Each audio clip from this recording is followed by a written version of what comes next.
So imagine you are walking barefoot through your house in the pitch dark. Oh, I know where this is going. Right. You're just trying to get a glass of water from the kitchen. And suddenly you just absolutely slam your little toe squarely into the solid oak leg of the coffee table. Just the worst feeling. It's terrible. Yeah. And you know exactly what happens next, biologically speaking. I mean, your nervous system instantly detects the tissue damage. Right, the sensors fire. Yeah, it fires this electrical signal up through your leg, into your spinal cord, and right up into your brain. But here is the greatest, I mean, the most stubborn mystery in modern science. Why does that electrical signal actually hurt? That is the million-dollar question. Like, why isn't it just a silent internal error message? Like a little pop-up window in your mind that just says, structural damage detected in lower appendage, rerouting walking pattern. Right, like a machine would do. Exactly. Yeah. Why does the universe require you to suffer through the actual internal, agonizing, lived experience of pain? It's the ultimate paradox. Because we look at the body and we look at the brain and all we see is machinery. Just meat and electricity. Exactly. We see neurons firing, blood flowing, chemical receptors binding, but nowhere in that biological machinery can you actually find the subjective feeling of agony. Right. You can't put an X-ray on someone's head and, see a thought. You can't put a brain under a microscope and find the color red. Yeah, we are basically looking at a landscape that is completely opaque from the outside. And that is exactly where we're going today. So welcome back to another deep dive. Today, we're taking you into a mystery that sits right behind your own eyes. The mystery of consciousness. Yes, consciousness. And to help us navigate this, we are unpacking a theoretical working paper from 2026 by Kenneth L. Searcy. It's titled The Inward Closure Hypothesis, Experience as a World Held from Within. And we should probably set expectations right out of the gate here. Oh, definitely. Because this is a dense, cutting-edge philosophical preprint. I mean, it is heavily academic. Very dense. But our mission today is to translate this theoretical framework into everyday terms. We really want to explore a completely new way of answering that question you just asked. The stub toe question. Right. Why do we actually feel things rather than just operating as highly evolved biological robots? Because for decades, the go-to metaphor for the human brain has been the computer. Like, we process data, we store memories, we output behaviors. Yeah, the brain is a computer model. Right. But Searcy's paper essentially argues that looking at the brain like a meat computer is exactly why we've been running into a brick wall.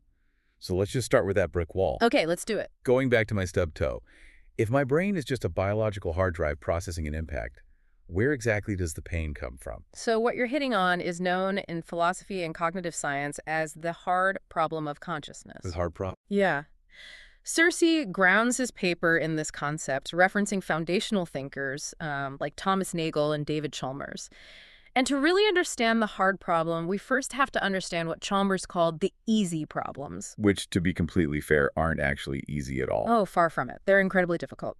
The easy problems involve figuring out the actual mechanics of the brain. Like the wiring. Exactly.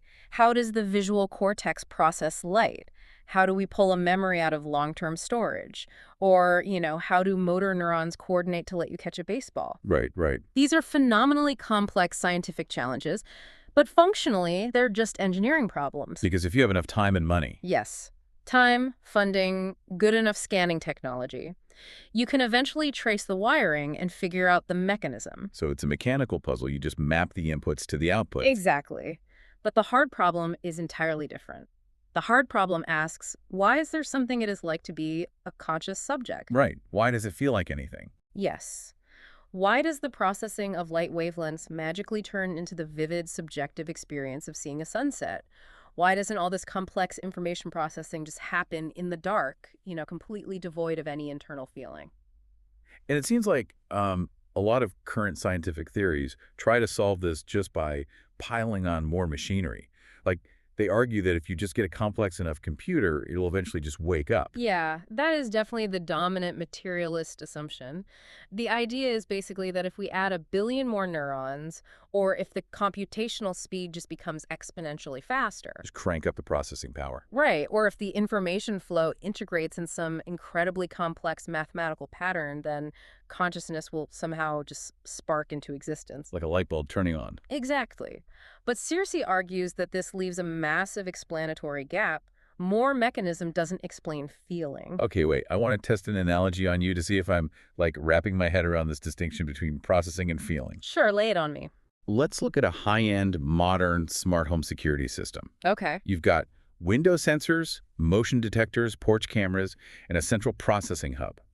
Now, let's say someone breaks a window at 2 a.m. Bad news. Right. The system detects the broken glass. It processes the threat. It blares a 120 decibel alarm, flashes the living room lights, automatically dials the police, and sends an urgent push notification to your phone. It does everything it's supposed to do. Exactly. It reacts flawlessly to the environment. But that smart home system doesn't actually feel afraid, does it? Like, it doesn't have an internal experience of panic. It doesn't, and let's look at why it doesn't. Your smart home has what we call external describability. Meaning you can look at the parts. Right. A technician could map exactly how the electrical signal travels from the shattered window sensor to the central hub, and from the hub to the siren. The input and the output are perfectly linked, but there is no inwardness. The house doesn't care that it's a house. But wait, let me push back on that for a second. Because a computer scientist might argue that we just haven't programmed the smart home correctly yet. Okay, how so? Well, what if we program the central hub with a core directive to prioritize its own battery life and structural integrity above all else? Like, what if we give it a self-preservation instinct so it actively tries to stop the burglar from unplugging it? Right, making it defend itself. Yeah. Doesn't that mimic a survival instinct? Yeah. Wouldn't it eventually cross a threshold where it actually feels the threat? And that is the crux of the entire debate right there. But under Searcy's framework, adding a self-preservation algorithm is still just adding more code. Just more lines of text? Exactly. You're just changing the rules for the output. The system calculates if power source is threatened, execute defense protocol alpha. It's still just executing a script. It's still blind. Yes. We keep looking at the human system from the outside. We map the sensory signals, the neural networks, the behavioral outputs, and then we ask, okay, so where is the inside? Where is the ghost in the machine? Right. And Searcy's point is that you cannot derive an inward subjective feeling from an external objective description of a mechanism. You just can't find the feeling of fear in the code, no matter how complex the code gets. Okay, so if the feeling isn't in the processing, and it's not in the complexity of the machinery, where is it? Because Searcy isn't appealing to some mystical, supernatural soul floating around in the ether. No, definitely not. So what is the biological anchor for this? Well, he argues that we've simply been framing the question backward. We treat the brain like a passive receptacle. Like a bucket. Or a computer that just sits there waiting to download a file from the outside world, and we wonder how that file randomly turns into a feeling. But conscious experience doesn't start with passive data reception. It doesn't. No, it starts with an organism that is actively holding a stance in the world. Okay, actively holding a stance. Yeah. Which brings us directly to the core hypothesis of the paper. The title concept. The inward closure hypothesis. Yes, let's get into it. Let's break down what he means by this. Searcy states that conscious experience requires information to be internally held as a self in reality. Yes, self in reality. That is the foundational building block. It means that the mind is not just, taking pictures of the environment. So not a camera. Exactly. It is binding together the physical body, the external world, internal memories, potential threats, and possible actions.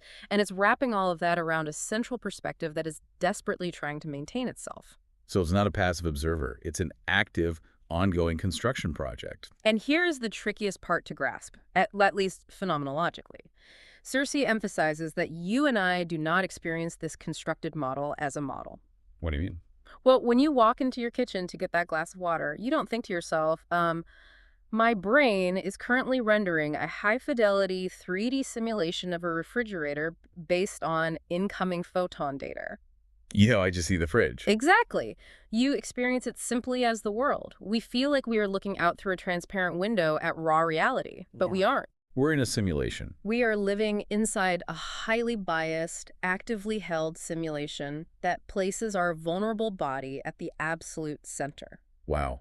We are so immersed in the VR headset that we don't even feel the plastic on our face. That's a great way to put it. But I want to make sure we don't get too bogged down in the abstract human experience yet. Because Searcy uses some really visceral examples from the animal kingdom to ground this idea. The animal examples are fantastic. Right, and I think they show the raw mechanics of this self in reality perfectly. Let's talk about the deer in the woods. Yeah, these are crucial because they strip away language and philosophy, and they just leave us with pure functional consciousness. Okay, paint the picture for us. Imagine a deer grazing in a silent forest. Suddenly, 20 yards away, a thick branch snaps. Now, if the deer were just that smart home security system we talked about, it would process the acoustic data neutrally. Decibel spike detected. Acoustic origin, 40 degrees to the right. Right. It would just log the data point on a grid. But that is not what a conscious organism does. According to Searcy, the moment that branch snaps, the deer's entire world reorganizes around the concept of danger. Ah, so the sound arrives as a threat. Yes. It doesn't arrive as neutral data that the deer then thinks about and logically decides is dangerous. The feeling of threat is literally baked into the sound itself. Exactly. The deer's held reality dynamically shifts. I mean, a second ago, that patch of grass was just food. Now it is exposed vulnerability. The meaning of the space completely changes. Yes. The dense thicket of trees behind it was just scenery a moment ago. Now it is an escape route.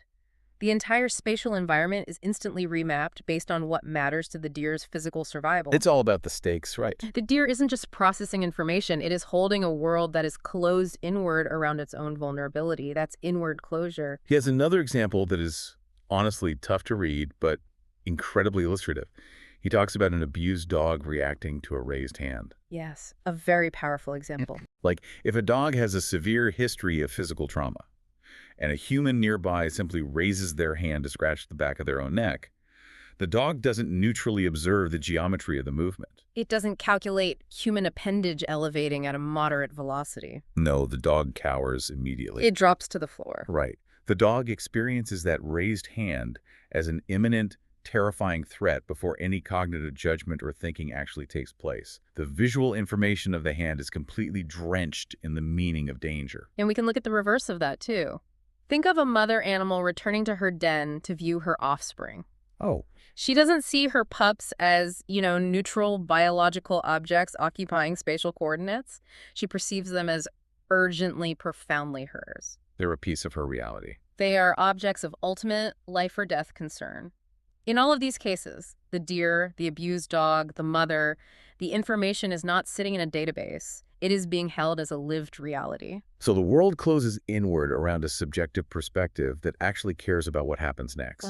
But wait, I have to stop and ask a clarifying question here. Sure, go ahead. Because if a dog cowers at a hand and the dog is experiencing a held world, am I doing the exact same thing when I'm sitting on my couch worrying about inflation?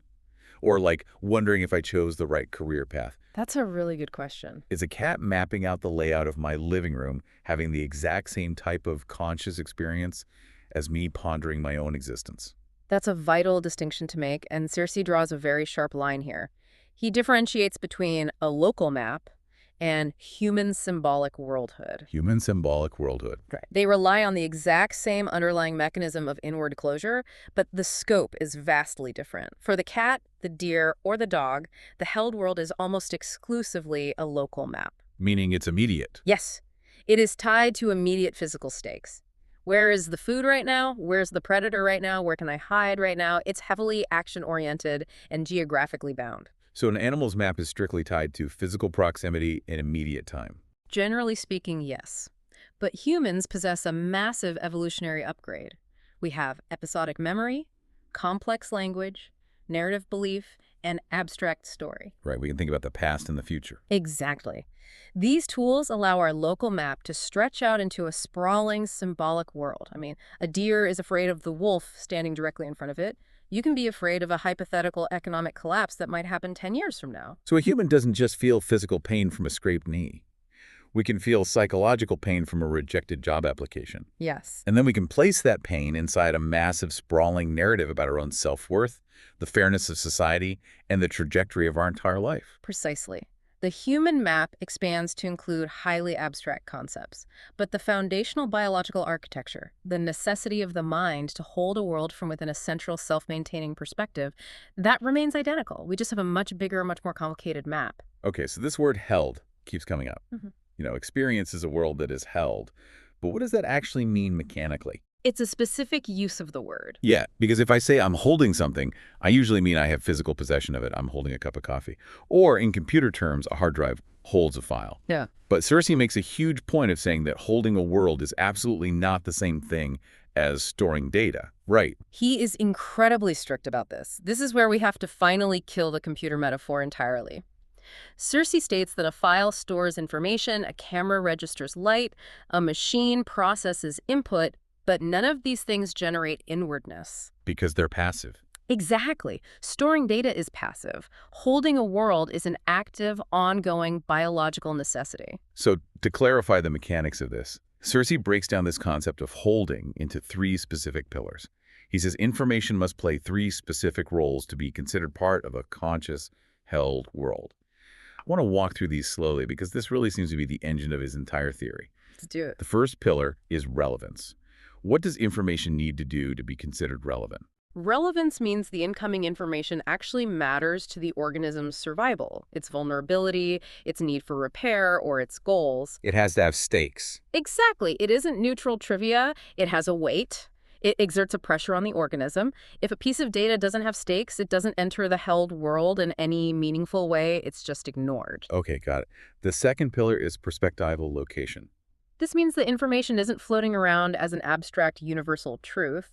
It is organized specifically as occurring here in relation to this specific physical body. So it's relative to me. Yes, the threat or the opportunity isn't just happening in the universe, it is happening to me from my unique vantage point. And the third pillar is integrative availability. This is the connective tissue. It means the information doesn't just sit in an isolated silo, it actively cascades through the entire organism. Like a chain reaction. Exactly. It shapes where your eyes look next, it alters your heart rate, it triggers memories, it primes your muscles for action. The information is woven into the full systemic functioning of the body. Okay, let's try to ground this. I want to try another analogy. And tell me if I'm getting closer to how these three pillars actually work together. Go for it. Let's look at a digital trail camera strapped to a tree in a national park. All right. A massive, angry grizzly bear comes charging down the trail, right past the camera. The motion sensor triggers, and the camera snaps a photo. Now, what did the camera actually do? It just recorded light values in a pixel grid. Right. It just stored the data. It stored data, but it didn't hold a world.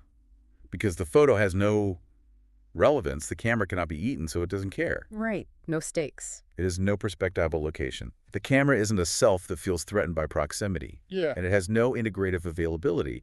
The camera doesn't start sweating or preparing to run. It just sits there and goes back to sleep. A perfect description of a passive system. Now, contrast that with a human being hiking on that exact same trail who turns around and sees that exact same charging grizzly bear. The biological response is fundamentally different from the mechanical one.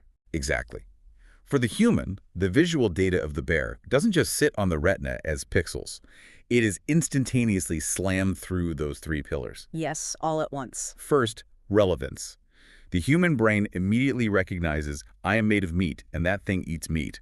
This is a life or death scenario. Pure relevance. Second, perspectival location. The bear isn't just running in the abstract, it is running directly at my body. The threat is terrifyingly localized to my center of gravity. It's aimed at you. And third, integrative availability. The sight of the bear instantly dumps a massive wave of adrenaline into the bloodstream, dilates the pupils to let in more light, shuts down digestion to save energy, and prepares the leg muscles to sprint. And when those three pillars lock into place simultaneously, relevance, perspective, and integration, Searcy argues that we get something he calls a bridge effect. He uses the term world disclosive force. World disclosive force, wow. That sounds like a sci-fi weapon. It is a bit of academic jargon, I'll admit, but the concept is profound. It means that when information meets those three criteria, it literally builds the reality that the subject lives inside. It discloses a world. So the human doesn't just process the bear. The human is thrown into a lived world of sheer, unadulterated terror. Yes, and the terror isn't an extra add-on. The terror is the actual shape of the held reality in that moment. That makes so much sense. Searcy applies this to smaller things too, doesn't he? Like pain. He does. He says pain isn't just a localized report of tissue damage. Pain is damage information that is held by a body that urgently needs to protect itself. So if you take away the body's urge to protect itself, the feeling of pain evaporates. Exactly. And memory isn't just pulling up an old video file. Memory is past information that is held as belonging to a continuing, vulnerable self. It always relates back to the organism's current orientation. Okay, this makes perfect visceral sense when we were talking about raw survival in the woods, Yeah. a charging bear, a snapping branch. But most of our lives aren't spent dodging predators, right? We spend our days navigating incredibly subtle, complicated human psychology. We deal with anxieties, insecurities, deeply held political beliefs, and messy relationships. The human symbolic world. Exactly. So if consciousness is this held world that filters for survival, how does it explain the fact that two people can sit in the exact same room, hear the exact same conversation, and walk away with completely different experiences of reality? To explain that, we have to move from the animal map to the human symbolic map. And this brings us to one of the most fascinating and arguably the most applicable sections of Searcy's paper, the concept of self-verification. Self-verification. Yeah. He introduces this with a pretty dense structural analogy about absolute nothingness, which seems like a bit of a philosophical detour. Yeah, we don't need to get entirely lost in the weeds of ontological philosophy here. Searcy references his own prior work on absolute nothingness simply to establish a structural rule. Which, Just as absolute nothingness cannot borrow properties from anything outside itself, because nothing else exists, a lived conscious world must act as its own total current case of reality. okay, wait, meaning the reality I am experiencing right now has to present itself to me as the whole truth. Yes. My brain can't constantly be whispering to me, Right. hey, just a heads up, this is only a subjective simulation, don't take it too seriously. Yeah. If it did that, the map would be useless for survival. Yeah. The map has to feel undeniably real. Exactly. The phenomenological analog to that philosophical structure is that the internal world we hold actively organizes what will appear as reality to us. Our beliefs don't just sit passively in the background. They act as a filter. They act as the very lens through which raw data is filtered. This is where the theory hits incredibly close to home. Yeah. Because this explains why a perception or an experience can be objective, factually incorrect from a third-party perspective, but feel 100% bone-deep real to the person experiencing it. Yes, the belief shapes the perception. And then the perception turns around and provides evidence to verify the belief. It is a closed, self-confirming loop. Searcy explores some deeply powerful psychological examples here, specifically looking at panic states, shame spirals, and the mechanics of trauma. Can we walk through one of those? Absolutely. Let's look at a hypothetical person who, due to past experiences, holds a deep foundational belief that says, I am fundamentally unsafe, or people will always abandon me. According to this framework, that belief isn't just a sentence written on a piece of paper in their mind. It is a structural pillar of their held world. Yes, it becomes the gravitational center of their entire orienting field. So what happens when this person encounters an ambiguous situation in the real world? Like what? Let's say they send a text message to a good friend, and the friend takes 4 hours to reply.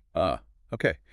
To someone with a secure internal map, a 4-hour delay is just neutral data, like, oh, my friend is in a long meeting, or they left their phone in the other room. There's no relevance, no threat. Right. But for the person whose held world is organized around the threat of abandonment, that ambiguity is instantly, aggressively filtered. The 4-hour silence is not perceived as they are busy. It's perceived as a rejection. It is perceived as a direct, targeted rejection. Silence becomes a blaring warning alarm. And it goes further than just text messages. If they walk into a room and a colleague has a slightly neutral or tired facial expression. That neutral face is perceived as active disapproval. Exactly. And then the ultimate tragedy of this loop kicks in. The person's brain takes in all this heavily filtered, highly biased data, the delayed text, the tired face, and the brain says to itself, see, I knew it. I knew I was being abandoned. I knew I was in danger. Wow. The internal belief literally manufactured its own external evidence. That is the terror of the self-verifying world. The perception verifies the belief, reinforcing the map, making the filter even stronger for the next encounter. But wait, I have to stop and ask a really blunt question here. Oh, Because if our internal beliefs can completely hijack our perception of reality, to the point where neutral silence feels like an attack, yeah. Are we basically just hallucinating? Like, are we all just walking around in totally isolated VR headsets, bumping into each other, completely disconnected from actual objective reality? That is a very natural pushback, and a lot of people ask that. But Searcy is careful to establish a boundary here. We are not entirely unmoored from reality. We cannot simply hallucinate reality out of thin air. Okay, so there are limits. Yes, he points out that the external world actively resists us. Gravity still works. If a bus is barreling down the street toward you, your internal belief system will not stop the physics of the bus. You will be hit. The physical world provides hard corrections. So the territory is real and it has hard borders. Yes, but, and this is the critical nuance, our experience of that territory is always entirely mediated through our map. Oh, I see. You aren't hallucinating the fact that your friend delayed their text message. The delay is an objective fact in the territory. But the meaning of that delay, the sheer crushing weight of abandonment you feel, that is entirely constructed by your self-confirming world. So it's the difference between the data and the interpretation. Exactly. But my question is, who or what is doing the interpreting? Because I can tell you right now, I don't consciously wake up in the morning and decide to misinterpret my friend's texts. Wow. I don't purposely choose to view a tired colleague as a threat. Of course not. In fact, my logical conscious brain might even be saying, they are probably just busy. But my body still feels the anxiety. My heart is still racing. Yeah. So where is this filtering actually taking place, if not in my conscious awareness? This brings us to a fascinating mechanical concept in Searcy's framework. The reality of the subconscious iceberg and the idea of opacity. Opacity, meaning we can't see through it. Precisely. You aren't consciously choosing to filter the world this way because your conscious awareness is only the absolute tip of the iceberg. Think about the sheer volume of data your biological system is processing at any given second. It's massive. Right now, your body is monitoring your spinal posture, the ambient temperature, your blood sugar levels, muscle tension, micro-expressions on my face, subtle acoustic shifts in the room, dormant memories associating with the words I'm using. Right. If my conscious mind had to actively monitor and process all of those variables simultaneously, I would be paralyzed. I wouldn't be able to form a single coherent sentence. The human mind would instantly shatter under the weight of that computation. So evolution provided a workaround. Consciousness does not receive the raw data of this lower level complexity. It can't. So what does it receive? Instead, the subconscious body does all the complex, chaotic calculus beneath the surface, and then it hands the conscious mind a highly compressed signal. A compressed signal. Give me an example of what that looks like. It looks like a sudden, undeniable feeling. The body does the math and hands you a conclusion. Something in this room is dangerous, or I deeply distrust that person, or I need to run. Wow. These signals arrive in our awareness feeling incredibly immediate, simple, and raw. But they are actually the final output of a massive hidden chain of sensory processing and historical memory matching. You know, this explains something so universal. Yeah. Have you ever walked into a room, maybe a party, and you lock eyes with someone you have never met before, and you just instantly get a terrible, knotty feeling in your stomach? Oh, absolutely. And your conscious mind is scrambling, trying to justify it. Did they look at me funny? Did they remind me of someone? But you can't figure it out. The subconscious simply refuses to show its work. That is the exact definition of opacity in this context. The conscious mind feels the weight of the conclusion without having access to the mathematical process that generated it. The system is fundamentally opaque to itself. I love this concept. It's like receiving a text message from your boss at 11:30 p.m. on a Friday. The worst kind of text. Right. And the text just says, fix this immediately. There's no context. There's no email thread attached. There's no explanation of what this is. Just an urgent, terrifying command. That's brilliant. Your subconscious body is the boss firing off the text, and your conscious mind is the panicked employee staring at the phone, trying to frantically guess what the problem is. That captures the dynamic perfectly. But the brain isn't just randomly throwing conclusions over the fence into consciousness. To manage this flow of data without causing total chaos, the mind utilizes what Searcy calls a hierarchy of admissibility. A hierarchy of admissibility. So consciousness isn't just a single room that any thought can walk into. It's a structured system of gates. Yes. Information has to pass through several levels of integration to become part of a fully realized conscious world. At the very bottom, you have the local level. What happens there? This is raw saliency. A sudden loud noise, a flash of bright light, a sudden spike of pain, it's immediate, uncontextualized charge. Okay, so a car backfires loudly on the street. That's local. Right. Then that signal pushes up to the intermediate level. This is where the body organizes action and posture in response to the local signal. Do I flinch? Do my shoulders tense? Do I duck my head? So the car backfires, and Yep. my shoulders instantly jump up to my ears. That's the intermediate level. Exactly. But to make sense of the experience, it has to move higher. It moves to the global level. This is where the local event and the bodily action are interpreted through the lens of your identity, your history, and your narrative self-model. So I tell myself a story about it. Right. Why'd I flinch at a backfiring car? Oh, because I have a history with sudden loud noises, and my narrative self expects danger in urban environments. Now what's the final level? The cross-temporal level. This is the ultimate gate. The mind asks, is this information something I can integrate and live with across time? Does this event fit into my enduring, continuous sense of who I am? So every piece of information we experience is constantly sliding up and down this hierarchy, being filtered, compressed, rejected, or integrated. Yes, constantly. And looking at this hierarchy actually explains a lot of extreme mental states. Searcy sets up a brilliant contrast between two very different experiences to show how this hierarchy operates. What's the first one? On one hand, think about a sudden intrusive thought. A vivid, horrifying image pops into your mind out of nowhere, accompanied by a spike of intense anxiety. Oh, yeah. Everyone gets those. The sudden urge to veer off the road or a flash of an embarrassing memory from 10 years ago. It feels totally alien. Under Searcy's framework, an intrusive thought is a failure of integration.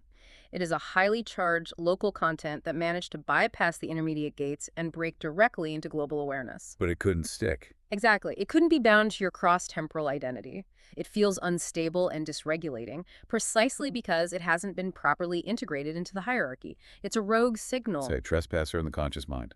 Exactly. Now contrast the chaotic feeling of an intrusive thought with the experience of a flow state. Think of a jazz musician improvising a blistering solo on stage, or an athlete perfectly executing a complex play in the middle of chaos. What does flow feel like? Flow feels effortless, feels like you aren't even thinking. You and the environment are perfectly synchronized. Right. In a flow state, information is moving up and down the hierarchy with zero friction. The local perception, the sound of the drum beat, perfectly matches the intermediate action, the movement of the fingers on the keys, which perfectly aligns with the global identity. I am a musician creating art. So there's no bottleneck. There is no opacity, no rejection, no bottleneck. The entire system is organized into one supremely coherent, frictionless field. That contrast is amazing, but it also highlights a massive structural vulnerability. Oh, for sure. Because if the mind is constantly juggling all these different inputs, local signals, bodily impulses, long-term memories, complex beliefs, how does it keep them all from collapsing into a chaotic mess? It takes a lot of work. To go back to the canvas analogy, if you have 100 different colors of paint being thrown at a canvas, how does the mind keep it looking like a landscape instead of just a muddy brown puddle? There must be some incredible architectural glue holding this self in reality together. This is perhaps the most elegant and most crucial part of the entire hypothesis. Searcy introduces what he calls the triad of consciousness. The triad, okay? For a mind to successfully hold a unified world, it must rely on three necessary structural roles functioning simultaneously: identity, distinction, and binding. Identity, distinction, and binding. This feels like the core operating system of consciousness. Let's break these down one by one, starting with identity. Okay. Now, usually when we say identity, we mean our personality, our job title, our sense of humor. Yeah. But he's talking about something much more fundamental here, right? Yes, he's talking about structural continuity. Identity, in this sense, is the underlying framework that allows you to remain a singular you across rapid, chaotic change. The thread that ties it all together. Think about your internal experience over the course of just 5 minutes. You might feel a pang of physical hunger, then remember an awkward conversation from yesterday, then feel a surge of anxiety about an upcoming meeting, then notice the sound of a bird outside. It's all over the place. But identity is the container that holds all of those wildly different, fleeting contents as belonging to a single, continuous subject. Without identity, there is no self to experience the reality. It provides the stable center of gravity, which leads directly into second structural role. Distinction. Distinction is the mind's critical ability to differentiate the contents inside that container. It is the capacity to draw boundaries. To separate things. It allows you to separate a memory of the past from a perception of the present. It allows you to separate the physical world out there from the emotional feeling in here. You know, there are a couple of quotes from the paper regarding distinction that I actually wrote down because they hit so hard. So let's hear them. Searcy writes, I can feel fear without becoming fear. And later, he says, I can remember pain without being reduced to the wound. Those sentences are profound because they capture the absolute necessity of distinction for human sanity. Without distinction, every strong emotion would completely annihilate your identity. You would just get swallowed up. If you felt a sudden spike of anger and you lacked distinction, you would simply dissolve into a pure state of rage. You would lose the capacity to observe the anger. Because there's no boundary. But because you have a higher level identity and the ability to make distinctions, you can notice an angry impulse without being forced to obey it. You can hold conflicting desires in your head simultaneously without your psyche shattering. It's the difference between being swept away in a river versus standing on the bank watching the river flow by. Distinction gives you the riverbank. That's a beautiful way to phrase it. Okay, so we have the stable container of identity, and we have this separation of distinction. What is the third piece? The third piece is binding. Binding is the active, continuous effort that gathers all those distinct, separate pieces and unifies them into a single, cohesive, livable world. Sick. If identity is the canvas, and distinction is the ability to use different colors of paint so they don't mix into mud, binding is the artist actually painting the landscape. That touches on it, but we need to go further because a canvas is a static object. The mind is a highly dynamic, active process. Binding isn't just painting a picture once. It is the real-time, second-by-second weaving of sensory inputs, memories, and emotions into a coherent present moment. It's constantly happening. Binding ensures that the visual sight of an apple, the memory of what an apple tastes like, and the physical feeling of hunger are all integrated into one unified experience, rather than just feeling like a chaotic strobe light of disconnected fragments. Identity, distinction, binding. It's a beautifully balanced triad. But as with any highly complex, tightly balanced biological system, things can go wrong. And they do, often. Which brings us to the final major section of Searcy's paper, and honestly, the part that feels the most urgent and applicable to our daily lives: breakdown, trauma, and the architecture of healing. Because if consciousness is an active, self-maintaining system, that inherently means it can fail to maintain itself. Yes.